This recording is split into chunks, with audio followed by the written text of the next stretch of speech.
ମୁଁ ହେଉଛି ଆପଣଙ୍କର ମଧୁସ୍ମିତା। ମୁଁ ହେଉଛି ଆପଣଙ୍କ ପ୍ରିୟ Monalisa. Welcome to our channel Madhumanas भक्ति।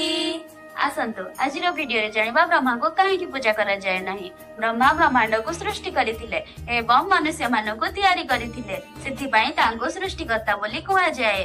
ए सब विषय रे आमे पूर्व वीडियो रे कथा हे सारिछे। चलंतु जानिबा ब्रह्मा को कहीं पूजा करा जाए नहीं। ब्रह्मा को पुत्री नाम थिला सरस्वती। सरस्वती माता ब्रह्मा तेजरु जात होइथिले। सरस्वती माता अत्यंत सुंदर थिले।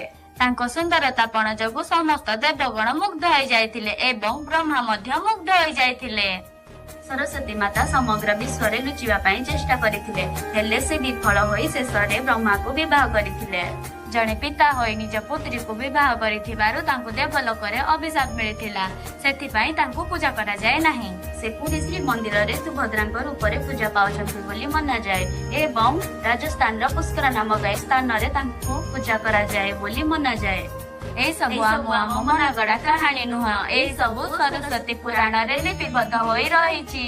जदि ए भिडियोटी भल लागिछि हम चैनल को सब्सक्राइब करिवे। रहिलु नमस्कार।